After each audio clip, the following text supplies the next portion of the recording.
Welcome back to the Place We Find Ourselves podcast. I'm Adam Young, and today I am joined by fellow therapist and author Jay Stringer to talk about how our stories affect our sexuality.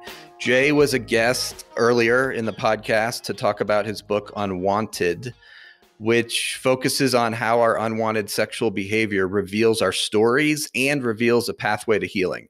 And today I've asked Jay to come back on because he and I are co-leading a virtual conference on Saturday, April 24th, to explore the connection between our sexuality and our stories.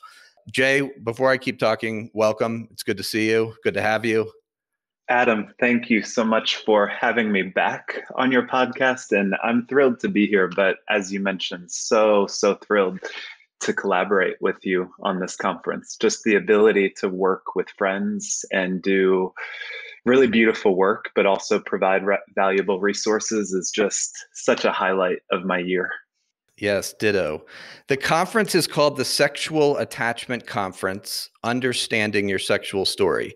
It's going to be 11 a.m. to 6 p.m. Eastern Time, which is 8 p.m. to 4 Pacific, Saturday, April 24th. And during the conference, Jay and I will help you connect the dots between the sexual difficulties you face now and your earliest attachment relationships. We'll dive into family systems, sexual arousal, how to transform your sexual story. You can sign up by going to sexualattachment.com. That's sexualattachment.com. That's the conference website. If you go to my website, there's a link there right on the homepage. So, Jay, why don't you begin by, look, neither one of us got into this subject matter from a professional interest standpoint. So say a bit about how did you get interested in sexuality and story? That's hilarious. Yes. I don't think either of us during puberty ever thought that we would be sharing the details of our sexual life and having that as the backdrop of our work. But thanks be to God. I think where I would begin would just kind of say that as a therapist, men, women, and couples were arriving in my office that had virtually no understanding of what freedom from sexual brokenness would require of them. And so when these men and women were showing up, they were predominantly coming out of purity culture, which then set them up for a lust management approach. And lust management is all about giving people strategies to combat sexual arousal, fantasy, and behavior in their life. So this is internet monitoring. This is getting into accountability in order to tell others about the places of your sexual struggles. And so what you can begin to see here is that the predominant Christian framework to address sexuality is all about strategies to combat lust and eventually to become militant against it. So all that to say, it is completely divorced from people's stories. And so as I began to look at a lot of the Christian books in this space, listened to a few podcasts, what I quickly realized was there was virtually no curiosity. There was no sense of inviting men and women to understand how their current sexual brokenness actually provided clues to the freedom that they've been waiting their whole life to find. And so that prompted me to do some research on about 4,000 men and women. And what we found was absolutely fascinating. We found that someone's pornography searches, the thoughts that were going through their mind when they were having sex with their partner, could all be shaped, if not fully predicted, based on their life story. And so this just had huge implications. It meant that someone's sexual brokenness could be a roadmap to healing rather than a life sentence to sexual shame or addiction. So that was on the professional front. On the personal front, when I was in the midst of my own season of healing, I read a quote by Viktor Frankl that I would say really changed the trajectory of my life and the way that I began to think about my struggles. And the quote is this. He said, "Between stimulus and response, there is a space.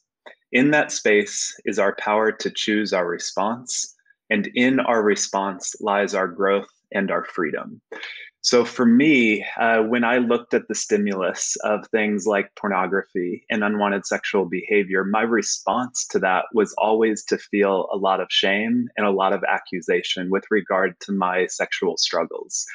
So, what this quote really began to show me was the way that I was relating to the stimulus of things like pornography and my own sexual fantasies was to really close that space down and to begin to fill it with things like judgment, to fill it with things like shame.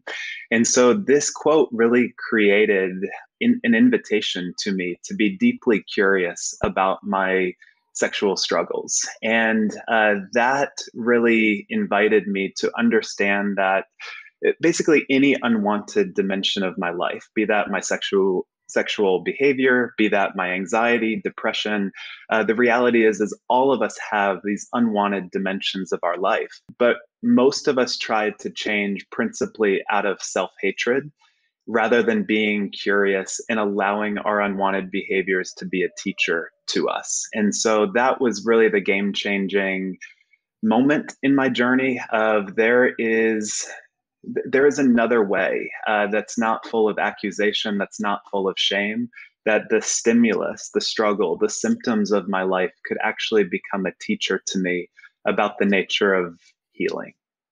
And as you're talking, I'm reminded of a sentence from your book that was deeply meaningful to me. I may get it wrong, but it was essentially this: our failures do not condemn us, our failures connect us. Hmm. And part of what I'm hearing you put words to is that you can approach unwanted sexual behavior from a posture of self-contempt or from a posture of kindness. This isn't rocket science. There's two different approaches.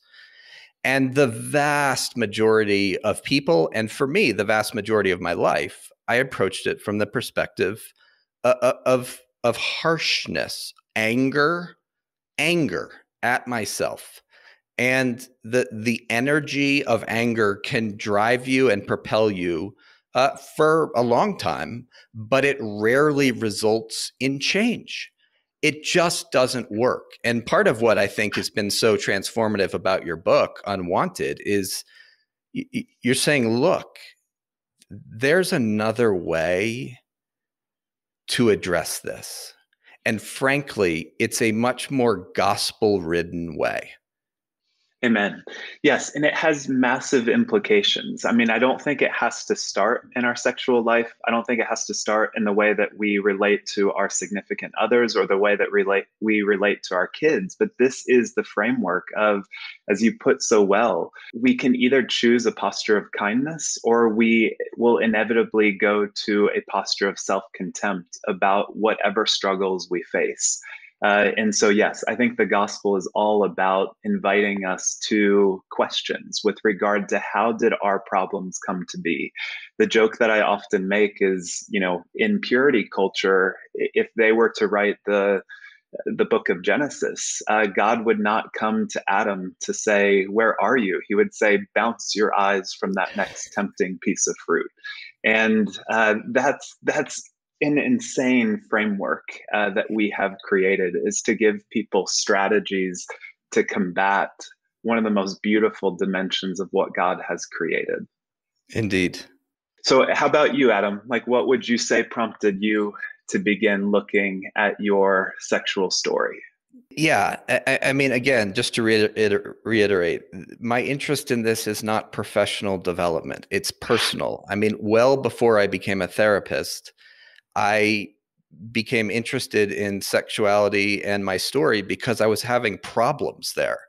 Just like everyone else that I think gets interested in this, it's rarely academic. It's because there's something going on in our lives, and this was true for me, that I couldn't find breakthrough no matter what I did. And so there was, for me, arousal, what you call an arousal template, which we'll talk about in a bit. Part of my arousal template was I knew that I was always aroused by older women, not younger women. And I remember thinking, this is noteworthy because lots of people talk about especially in middle age, like middle-aged men being attracted to younger women. And I just could not relate to that at all. No interest in that. It was always older women. And, what your book is basically inviting us to do is to say, well, why not be curious about why that is? Like, that's not random. And what I realized was that the sexual struggles I was having might have a relationship to my story in my family of origin. And for me, what unfolded without, frankly, all that much work was that I had a relationship with my mother that was incredibly sexual. Sometimes parents will bring sexuality into the relationship with their children, intentionally, unintentionally, usually a combination of both. But that has a profound effect on the child. And it certainly did for me.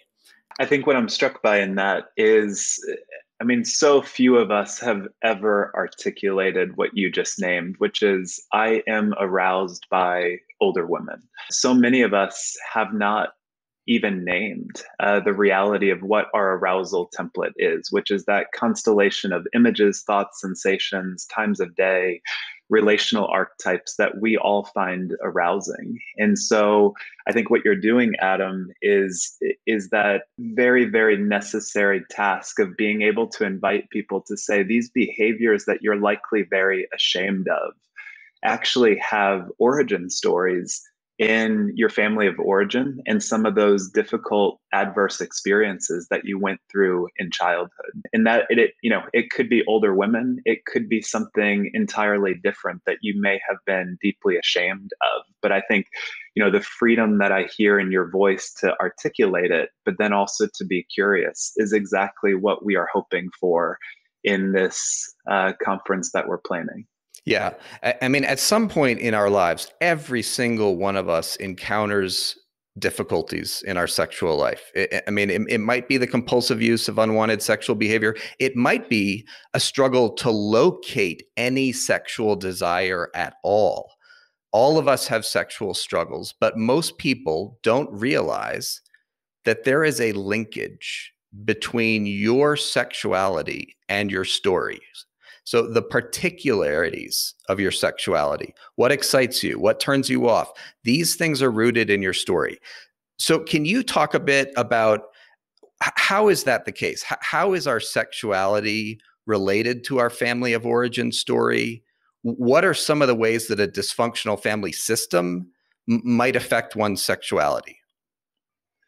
So some of the classic dysfunctional family systems that we would deal with, I would put in the category of a very rigid family, a disengaged family, or the dimension that you talked about earlier, which is a level of triangulation with your mother or father. And so, given that we will talk at length about triangulation and emotional incest during the conference, I think the two that I would really invite people to consider in their own family of origin would be a rigid family system and a disengaged family system. So, rigidity is all about a family who uses rules and regulations in order to control the family. One of the realities that we know about the word discipline is that it is rooted in the word disciple, which means to teach. And so the key question here that you should be considering is, are the rules, are the regulations that your mother and father set up in your family, were they intended to teach you how to understand your motivations for things? Were they intended to teach you the good and right way? Or was there a type of discipline in your family of origin that was really intended to humiliate, to shame, and to maintain control within the family system? And so what I say comes out of that is a rigid family system creates fertile territory for anger to emerge, because you are consistently exposed to the hypocrisy of your mother or father. Very likely they were not very well regulated people, meaning they didn't know how to soothe themselves. And so every once in a while, you may have been around your father who, in the stress of his life, needed to flex his power in your family system. And so that sense of when you undergo an experience like that, you cannot have a neutral response to that. what ends up happening is you're going to develop a level of anger, but you realize I cannot bring my anger to my mother or to my father because I'm smaller, I'm more powerless than them. And so the key question that we really need to be asking is, where does that anger go? And I'll come back to that in just a minute. The second category would be that of disengagement. And this is really when care is overlooked in your story. Care could be overlooked for a variety of reasons. Maybe vacuuming the floors was so much more important to your mother than to actually be attuned to your face when you came home from school. And so just this question of when you came home from school, when you had particular needs that really needed attunement, that needed containment, did you have a parent that was available to you? Well, what happens in children who grow up in disengaged family homes is that they realize that care and nurture are not going to be found in the family home. They need to scan the outside world in order to find it elsewhere. And so the key question that people really need to be asking if they came from a disengaged family home is, where did all of that longing go? Where did all of that need for attachment eventually end up? And so this is where we need to be able to stitch together those themes of longing and anger. Well, part of why unwanted sexual behaviors like the use of pornography, extramarital affairs, buying sex are so appealing for us is because they appeal to people with attachment wounds. And so if I have a sense of someone needs to pay, because of this anger and the hypocrisy that I've seen, or I really need someone to validate me. I need someone to see me, to assure me that I'm okay. Well, what ends up happening is that you merge with an unwanted sexual behavior in order to find something of those needs to be met, but also in many cases to find a type of revenge against the people who should have been there to protect you. Mhm. And so that's, I think, the real invitation is, can you look at your unwanted sexual behavior not just as a moral failure, but as a behavior, as a symptom of something that deeply needs to be healed within your story? Yes. And maybe this would be a good time just for me to share an outline of like, what are we going to engage for 7 hours on April 24th? Here's what we're going to address. I'll start by teaching about attachment, what it is, why it matters. We'll look at secure attachment, ambivalent attachment, avoidant attachment. How do you know which one you are? What does it mean if you're ambivalently attached with regard to your sexuality? What does it mean if you're avoidantly attached? We'll look at that. We will look at the core of what's called secure attachment. And for me, I've developed these 6 things that every child needs from their parents to develop a secure attachment. I call them the big 6, and we'll look at those 6 things. They are attunement. Every kid needs attunement, responsiveness, engagement. You need parents who are able to regulate your affect as a kid. You need parents who are strong enough to handle your big emotions, your big feelings. And more than anything else, you need parents who are willing to repair when they do harm. So by looking at those 6 areas, you will get a pretty good idea of how you attached to your mother, how you attached to your father. And then we will look at how these attachment styles play out in your sexual life. So as you just put words to, Jay, your sexual difficulties now are largely a function of your attachment wounds. And your attachment style is very related to how you experience the sexual realm. In other words, securely attached people experience sexual relationships very differently than avoidantly attached people and differently than ambivalently attached people. And I'll just give a little bit of a teaser. When you're ambivalently attached, your sex life is about reassuring yourself that you are truly loved by your partner. If your spouse says no to sex or says no to what you want to do sexually, you will likely experience mild to severe panic. Why? Because as far as your nervous system is concerned, your spouse is not only saying no to sex, your partner's not only saying no to what you want to do, they're communicating to you that they don't really care about you and your needs. And this triggers your anxiety that your partner's not really there for you and you can't rely on them to meet your needs and wants. It's deeply related to your attachment wounds. What about if you're avoidantly attached? Avoidantly attached people, you are apt to avoid emotional closeness during sex. Sex per se is not a problem for you. It's just sex with someone that you're in an emotionally committed relationship with, such as a committed partner, a spouse. Why? Why is it so challenging for you to enjoy sex with your spouse? Because you have an emotional connection with them. And, again, Jay, you can speak much more intelligently about this, but this is why affairs are so appealing, especially if you're avoidantly attached. You don't have an emotional connection with the person you're having an affair with, not nearly as deep as with your partner of 10 years or 15 years.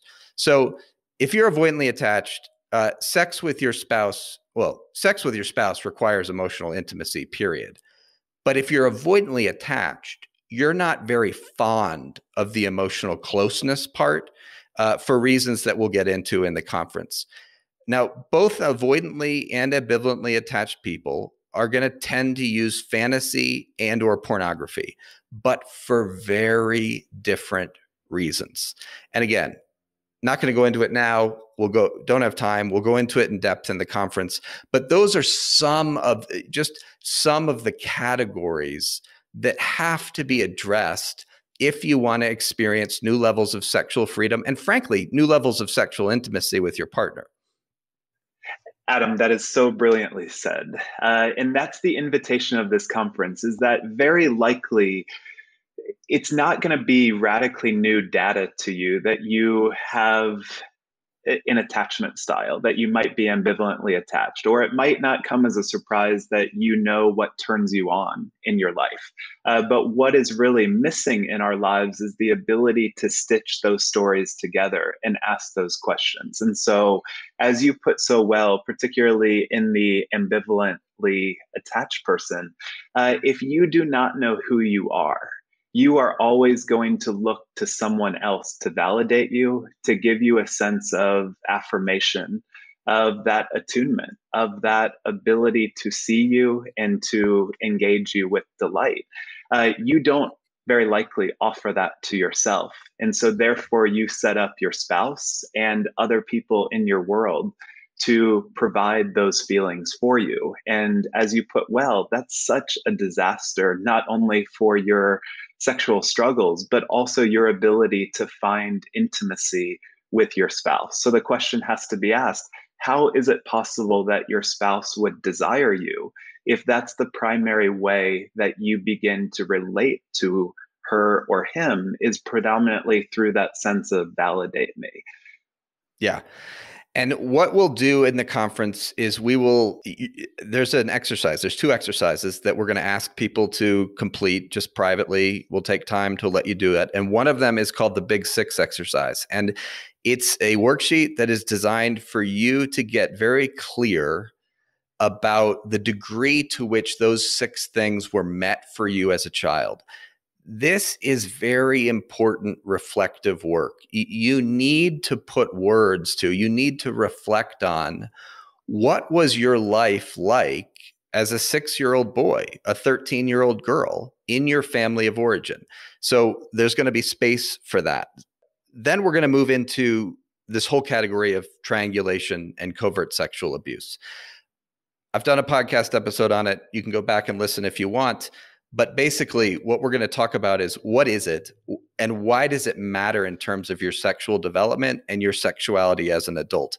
If your parents did not have a deep, emotionally committed relationship, if they weren't one another's best friend, if they didn't have a relationship based on self-awareness, mutual repentance, repair, it's almost inevitable that your parents looked to one of the children to form a emotionally close relationship with, and that became sexualized. That's what we mean when we talk about triangulation.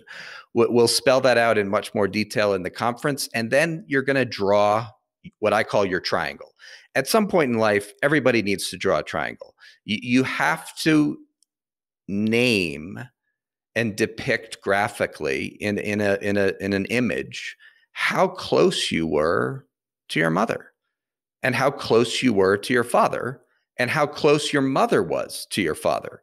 Because the points on that triangle are going to illustrate for you wackiness, dysfunction in your family. Because when one of the parents, for example, you're a 15-year-old girl, and your father is frankly more fond of you than he is of your mother, his wife, that creates a sexuality at play, even if your father never touches you inappropriately physically once.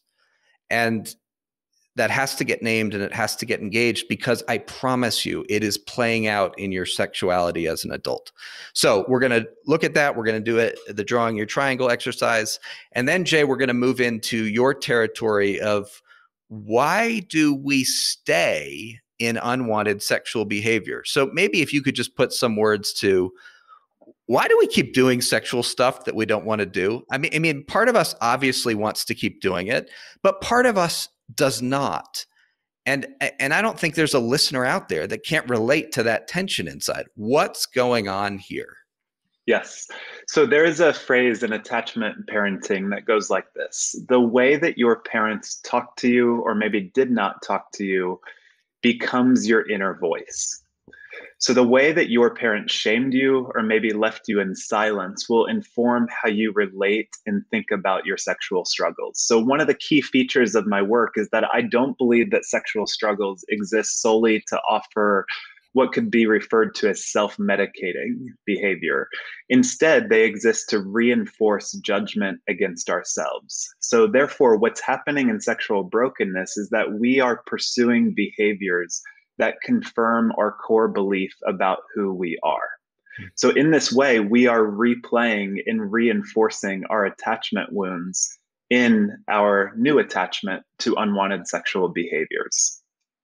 And you're going to go into detail with that, and then we're going to look at what is involved in the path to healing.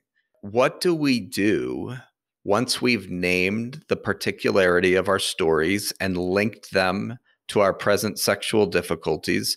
What do you do then? What's the way to break through? What's the way to new levels of freedom? And that's what we'll look at in the afternoon. There will be times for Q&A, both in the morning and in the afternoon.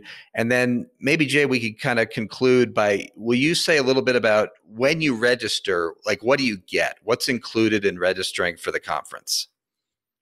Well, as Adam mentioned, you're going to get the Big Six exercise. You're going to get that fabulous triangle worksheet. I also created what I refer to as the sexual behavior self-assessment. And this is a 160 question assessment that is going to give you some compass headings about where to begin your journey. And just that huge distinction of, you don't arrive at this work to just learn about generalities about sexual brokenness and compulsive sexual behavior or hypoarousal. You need to understand your own story as it relates to these issues. So that self-assessment is going to give you some compass headings about where to begin your journey and what stories from childhood are actually influencing your arousal template. So you get those 3 resources included in the conference registration, but far more, this conference, you will receive the gift of what it means to really be curious about your sexual life and your relationships. As I mentioned at the beginning of our show, most of us try to change who we are through self-hatred, through strategies and techniques to mitigate the suffering and the agony of living in unwanted sexual behavior or just the sexual conflict that exists within our relationships. And so what this conference is really going to invite you into is, can you be a detective? can you be an anthropologist with regard to these sexual struggles that you find yourself in? And as Adam put earlier, kindness is what changes us, not self-contempt, not strategies to combat unwanted sexual behaviors. Kindness is what most deeply changes the human heart. Yeah. Amen. Amen. It just can't be stated strongly enough. You are more apt to experience shifts in your heart from a year of kindness to yourself than from a year of weekly counseling with Jay or I. I mean, it's just the case. I've experienced it personally. It continues to be the central struggle of my life is, am I willing to be kind to myself and to be curious rather than contemptuous, condemning, and harsh? Your posture towards yourself, especially if you are Christian and you're dealing with the category of sexuality, your posture towards yourself is profoundly important in terms of experiencing levels of freedom or, frankly, deeper levels of bondage. So the Sexual Attachment Conference, it's April 24th. It's 11 a.m. to 6 p.m. Eastern Time. You can sign up at sexualattachment.com. Jay and I hope to see you there. And thank you for listening to this bonus episode of The Place We Find Ourselves. Jay, any final comments you want to make about the subject or about the conference? So one of the things that we know in the addiction space is that, I forget who said it, but someone said the opposite of addiction is not sobriety, it's connection. And so what happens to many of us when we have had a lifetime of unwanted sexual behavior is that we feel very isolated in our behavior. And if you don't know this already, shame is a merciless storyteller in our lives. And so one of the things that I would really invite you into is, would it be possible to find another individual, a friend, an ally, maybe a pastor, and really invite them to attend this conference with you? And the reason for that is these issues in our lives are not going to be changed in isolation. They're going to be changed as we, as a collective community and as significant others, begin to be curious about our own individual lives. Because if we can't do it in our own individual lives, we're not going to do it in our marriages or our communities. And so just that invitation to see that, yes, this is probably an issue that you might be deeply struggling with. But the reality is we need to invite others to change this conversation as well. Jay, thank you for coming on the podcast. Thank you for your really transformative work in this space. It is so needed. And I have not just clients, but people that I just come across who will bear witness to this book they read called Unwanted that opened up completely new ways of seeing sometimes a 3 to 4 decade long struggle. On behalf of the Christian community, thank you for your work here and your continued work here. And thanks for coming on the podcast. Adam, that means so much. And thank you for saying that. But far more, thank you for your work as well. I am very, very consistently the recipient to an email that begins like this. Hi, Jay. I heard your podcast on The Place We Find Ourselves in, and I have been working through these episodes, and Adam Young is both ruining and redeeming my life, was the one that I got yesterday. So for your contribution to this work and to the healing of men and women, you have so much of my gratitude and respect. So thank you. Thank you. All right. Thank you, everyone, for listening to this episode of The Place We Find Ourselves podcast. We will have another episode out shortly. This was a bonus, so have a good couple of weeks.